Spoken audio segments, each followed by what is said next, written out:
அன்பார்ந்த சகோதர சகோதரிகள், அஸ்ஸலாமு அலைக்கும் வரஹ்மத்துல்லாஹி வபரகாத்து. சூப்பர் முஸ்லீம் யூடியூப் சேனலில் இன்றைக்கி நம்ம பார்க்கக்கூடிய டாபிக் எது அப்படின்னு பார்த்தோம்னா, அல் அக்ஸாவை இடிக்கிற சம்பந்தமான ஒரு வேலையில் யூதர்கள் ஈடுபட்டிருக்கிறதா 2050க்குள் தஜ்ஜாலுடைய வருகை அப்படின்னு ஒரு வீடியோ போட்டிருந்தோம். அப்போ அதில் சில சகோதரர்கள் கேட்டிருந்தாங்க, அல் அக்ஸாங்கிறது எது? ஈசா நபிக்கு அப்புறம் அல் அக்ஸா இடிக்கப்பட்டதா அல்லாஹ் குர்ஆனில் சொல்கிறானே, அப்போ இப்போ இருக்கக்கூடிய இந்த அல் அக்ஸா எப்போ கட்டப்பட்டது அப்படிங்கிற அந்த கேள்வி கேட்டிருந்தாங்க. அதுக்குண்டான ஒரு விளக்கமாக ஒரு வீடியோ பண்ணி போடுறதா சொல்லியிருந்தோம். அந்த வீடியோ தான் இது. சிலர் பார்த்தீங்கன்னா இந்த டூம் ஆஃப் த ராக்கை காமிச்சு இதுதான் அல் அக்ஸா அப்படின்னு சொல்லுவாங்க. சிலர் பார்த்தீங்க அப்படின்னா அதுக்கு பக்கத்தில் இருக்கக்கூடிய ஒரு கட்டடத்தை காமிச்சு இதுதான் அல் அக்ஸா அப்படின்னு சொல்லுவாங்க. அல் அக்ஸானா எதுங்கிறதே தெரியாத ஒரு சூழ்நிலை முஸ்லீம்கள் மத்தியில் இருக்குது. சரி, உண்மையிலே அல் அக்ஸா எது அப்படிங்கிறத தான் இந்த வீடியோவில் பார்க்க போகிறோம். வாங்க வீடியோக்குள்ளே போகலாம்.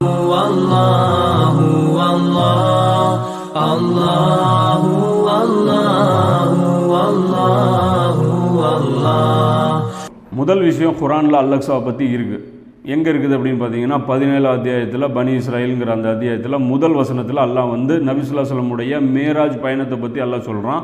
அதில் தான் மஸ்ஜிதுல் ஹராமிலிருந்து மஸ்ஜிதுல் அக்ஸா வரை தன்னுடைய அடியாரை அழைத்து சென்ற உமது இறைவன் மிக தூய்மையானவன் அப்படின்னு சொல்லி அந்த சூரா ஆரம்பிக்குது. அப்போ இதில் தான் முதல் முறையாக மஸ்ஜிதுல் அக்ஸா அப்படின்னு ஒன்று இருக்குது அப்படிங்கிறத குறிப்பிடப்படுது. மஸ்ஜிதுல் ஹராம், மஸ்ஜிதுல் நபவி, மஸ்ஜிதுல் அக்ஸா, இதை 3 பள்ளிவாசல்களை தவிர வேறு எந்த பள்ளிவாசலுக்கும் புனித பயணம் மேற்கொள்ளக்கூடாது அப்படின்னு சொல்கிறாங்க. ஸோ குர்ஆனில் 17 அத்தியாயத்தில் ஃபஸ்ட்டு வசனத்துலேயும் புகாரியில் 1189 ஹதீஸ்லையும் மஸ்ஜிதுல் அக்ஸான்னு ஒன்று முஸ்லீம்களுடைய புனிதத்தலம் சொல்லி இருக்கிறத நம்ம பார்க்க முடியுது. சரி, இந்த மஸ்ஜிதுல் அக்ஸாங்கிறது எது அப்படின்னு பார்க்க போனோம்னா, முஸ்லீம்களில் பெரும்பான்மையினர் அறிந்து வச்சிருக்கிறது எது அப்படின்னா, அந்த தங்கத்தில் கூரை அமைக்கப்பட்ட ஒரு கட்டடத்தை பார்த்து இதுதான் மஸ்ஜிதுல் அக்ஸா, பைத்துல் முகத்தஸ் இதுதான் அப்படின்னு சொல்லுவாங்க. ஆனால் இது மஸ்ஜிதுல் அக்ஸா கிடையாதுங்கிறது தான் உண்மை. இதுக்கு பேர் டூம் ஆஃப் த ராக், அதாவது பாறை குவிமாடம் அப்படின்னு இது சொல்லுவாங்க. மஸ்ஜிதுல் அக்ஸான்னு சொல்லி இன்னொரு கட்டடத்தை சிலர் காமிப்பாங்க. எது அப்படின்னு பார்த்தீங்கன்னா, இந்த டூம் ஆஃப் த ராக்குக்கு பக்கத்திலேயே ஒரு பழமையான ஒரு கட்டடம் இருக்கும். இந்த கட்டடத்தை காமிச்சு இது மஸ்ஜிதுல் அக்ஸா அப்படின்னு சொல்லுவாங்க. ஆனால் உண்மையிலேயே இதுவும் மஸ்ஜிதுல் அக்ஸா கிடையாது. இது உமர் லியானோ கட்டிய ஒரு பள்ளிவாசல். இது மஸ்ஜிதே உமருங்கிற அந்த பேரில் தான் ஆரம்பத்தில் குறிப்பிடப்பட்டுச்சு. பிற்காலத்தில் மஸ்ஜிதுல் அக்ஸாவில் தொழுகிற நன்மை கிடைக்கணும்னா இந்த பள்ளிவாசலில் தொழுதா கிடைக்கும் அப்படிங்கிறதுனால மஸ்ஜிதுல் உமரையே மஸ்ஜிதுல் அக்ஸான்னு சொல்லி குறிப்பிட ஆரம்பிச்சிட்டேன். ஸோ இதற்கு பேர் டூம் ஆஃப் த ராக்குங்கக்கூடிய கும்பத்து சஹ்ரா, இன்னொரு பள்ளிவாசலுக்கு பேர் மஸ்ஜிதே உமர் அப்படிங்கிறது தான் உண்மை. அதாவது முதல்ல நம்ம இந்த ஒரு அல் அக்ஸாங்கிற அந்த பள்ளிவாசல் இருக்குல்ல, உமர் லியானோ கட்டினது, அதிலிருந்து நம்ம ஆரம்பிப்போம். உமர் லியானோ ஜெருசலத்தை வெற்றி கொண்டு அது தன்னுடைய ஆட்சிக்கு கீழே அது கொண்டு வரும்போது அங்கே இருக்கக்கூடிய பகுதிக்கு விசிட் பண்ணுறாங்க. அங்கே ஒரு பள்ளிவாசல் இல்லாதனால கிறிஸ்தவர்களுடைய ஒரு சர்ச் இருக்குது. அந்த சர்ச்சில் தொழுவ சொல்லி அவங்க ரிக்வெஸ்ட் பண்ணுறாங்க. ஆனால் உமர் லியானோ இங்கே நான் தொழுவ மாட்டேன், ஏன்னா இங்கே நான் தொழுதுட்டேன் அப்படின்னா பின்னாடி முஸ்லீம்கள் இந்த சர்ச்சுக்கு சொந்தம் கொண்டாட ஆரம்பிச்சிருவாங்க, அதனால் தொழுகிறேன் அப்படின்னு சொல்லி இன்னைக்கு இந்த பள்ளிவாசல் இருக்கக்கூடிய இந்த பகுதியில் உமர் லியானோ தொழுகை நடத்தினாங்க. இந்த இடத்துல தொழுகை நடத்திட்டு உமர் லியானோ சொன்னாங்க, இந்த இடத்துல ஒரு பள்ளிவாசலை கட்டுங்க அப்படின்னு சொல்லி உமர் லியானோ உத்தரவு போட்டாங்க. அப்படி உமர் லியானுடைய உத்தரவின் பேரில் கட்டப்பட்டது தான் இந்த பள்ளிவாசல். இதுக்கு பேர் மஸ்ஜிதுல் உமர் அப்படிங்கிறது தான் ஆரம்பத்தில் இருந்தது. பின்னாடி இப்போ தான் மஸ்ஜிதுல் அக்ஸாங்கிறது இதுக்கு பேர் வந்துச்சு. நபி ஸல்லல்லாஹு அலைஹி வஸல்லம் காலத்தில் மஸ்ஜிதுல் அக்ஸான்னு ஒன்று இருந்ததான்னு கேட்டால் கிடையாது. குர்ஆனிலே 17 அத்தியாயத்தில் 7வது வசனத்தில் அல்லாஹ் சொல்கிறான், 2வது முறையாக பைத்துல் முகத்தஸ் இடிக்கப்பட்டதுங்கிறது. பைத்துல் முகத்தஸ் எப்போ இடித்தாங்க அப்படிங்கிறது 2050க்குள் தஜ்ஜாலுடைய வருகை அப்படிங்கிற அந்த வீடியோவில் முழுசாக இதை சொல்லியிருப்போம். அந்த வீடியோ நீங்கள் கூடுதல் ரெஃபரன்ஸுக்கு பார்த்துக்குங்க. அதாவது நபி ஸல்லல்லாஹு அலைஹி வஸல்லம் அவங்களுடைய காலத்தில் அந்த 2வது இடிக்கப்பட்ட அந்த நிலையிலே தான் தொடருது. எந்த ஒரு பள்ளிவாசலும் அந்த இடத்துல இருந்தது கிடையாது. ஆனால் குர்ஆனில் அல்லாஹ் சொல்கிறான், மஸ்ஜிதுல் அக்ஸா வரைக்கும் நாம் கூட்டிகிட்டு போனோம் அப்படிங்கிறது.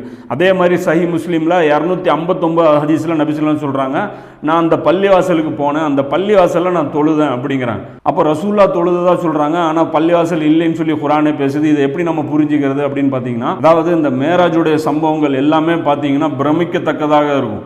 அதனால் இந்த பள்ளிவாசல் கூட அல்லாஹ் அவருக்கு அந்த இடத்துல ஏற்படுத்தி அதில் தொழுகிற மாதிரி ஒரு ஏற்பாடு அல்லாஹ் செஞ்சு காமிக்கிறான் அப்படிங்கிறது தான் விஷயம், உண்மையை தவிர மற்ற மக்கள் எல்லாரும் புழங்கிட்டு இருக்கிற மாதிரி ஒரு பள்ளிவாசல் அந்த இடத்துல ஒரு ஃபிசிக்கலாக ஒரு கட்டடம் அந்த இடத்துல இல்லை.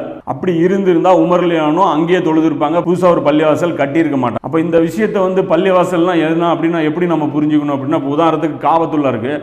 காபத்துல்லா பார்த்தீங்கன்னா ஒரு ஸ்கொயர் ஷேப்பில் இருக்கும். அதிலே பார்த்தீங்கன்னா முன்னாடி பகுதியில் பார்த்தீங்கன்னா ஒரு ஹாஃப் ரவுண்டு ஷேப் இருக்கும்.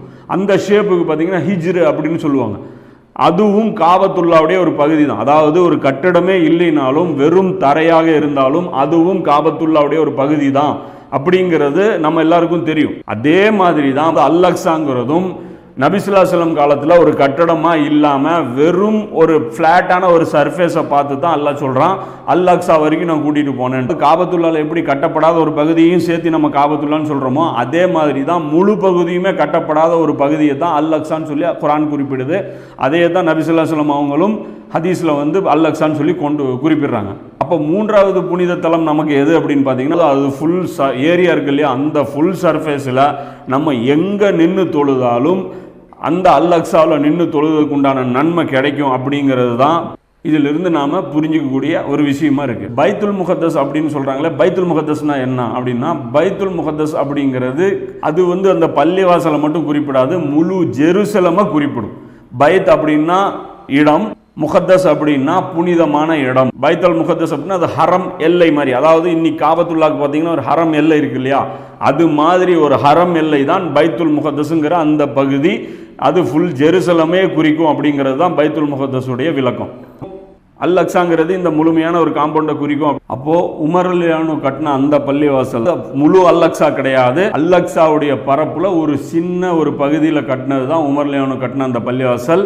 இப்போ இன்னைக்கு இருக்கக்கூடிய இந்த உமர் ரலியல்லாஹுடைய பள்ளிவாசல் பார்த்தீங்கன்னா இதுக்கு முன்னாடி பல தடவை தாக்குதலுக்கு ஏற்பட்டிருக்கு. இப்போ இருக்கக்கூடிய இந்த கட்டடம் சலாவுத்தீன் அய்யூபி ரஹ்மத்துல்லாஹி அலைஹி அவங்க கட்டினது தான் இது அந்த பள்ளிவாசலுடைய வரலாறு. அதாவது ரெண்டாவதாக இருக்கக்கூடிய அந்த கும்பத்து சஹராவுடைய வரலாறு என்ன அப்படின்னு பார்த்தோம்னா, அதே உமர் ரலியல்லாஹுடைய அந்த படையெடுப்பு காலத்திலே பார்த்தீங்கன்னா இந்த பகுதி செடி கொடியெல்லாம் முளைச்சி ரொம்ப ஒரு சிதிலம் அடைஞ்சு கிடந்தது. இதை உமர் ரலியல்லாஹு சுத்தம் பண்ணுறாங்க. சுத்தம் பண்ணும்போது இந்த பாறை வெளிப்படுது. இந்த பாறை ஒரு சாதாரணமான ஒரு பாறை கிடையாது. நமக்கு எப்படி சஃபா மர்வாவுடைய அந்த மலை குன்றுகள் நமக்கு புனிதமானதோ அதே மாதிரி பனி இஸ்ராயல்களுக்கு இந்த பாறை மிகவும் புனிதமானது. இந்த பாறையின் மீது தான் சுலைமான் நபி பள்ளிவாசல் கட்டியிருந்ததா அவங்க சொல்றாங்க. இந்த பாறையின் மீது தான் இப்ராஹிம் நபி இசாக் நபியை கொண்டு போய் குர்பானி கொடுக்க போனாங்க அப்படிங்கிறத சொல்றாங்க. இதுல ஒரு விஷயம் நீங்க பார்த்துக்கணும். இஸ்மாயில் நபி தான் இப்ராஹிம் நபி காபத்துல்லால வச்சு குர்பானி கொடுக்க போனதா குர்ஆன் சொல்லுது. அதே தான் பனி இஸ்ராயல்கள் பார்த்தீங்கன்னா வேதத்தில் ஆல்டர் பண்ணி இஸ்மாயில் நபி இடத்துல இசாக் நபியை கொண்டு போய் வச்சு காபத்துல்லாங்கிற இடத்துல கொண்டு போய் பைத்துல் முகத்தஸ் வச்சு அப்படியே இந்த வரலாறை திரிச்சிட்டாங்க அப்படிங்கிறது ஒரு விஷயமா இருக்கு. அதாவது இதே பாறையில் இருந்தால் நபி ஸல்லல்லாஹு அலைஹி வஸல்லம் அவர்கள் மேராஜுக்கு விண்ணுலக பயணம் மேற்கொண்டிருக்கிறாங்க. இதனால் உமர் ரலியல்லாஹு இதை சுத்தம் பண்ணிட்டு இதை ஒரு பாதுகாக்கப்பட்ட ஒரு பகுதியாக வச்சிருக்காங்க. அது உமர் ரலியல்லாஹுக்கு அப்புறம் 50 வருஷம் கழித்து ஆட்சியாளர் வரக்கூடிய அப்துல் மலிக் பின் மர்வானுங்கிறவர் தான் இந்த பாறையின் மீது ஒரு கட்டடத்தை எழுப்புறார். இது பள்ளிவாசல் கிடையாது, இங்கே தொழுகை ஜமாத் தொழுகை நடத்தப்படுறது கிடையாது. அங்கே பக்கத்தில் இருக்கக்கூடிய உமர் ரலியல்லாஹுடைய பள்ளிவாசலில் தான் இன்னைக்கும் ஜமாத் தொழுகை நடந்துட்டு இருக்குது.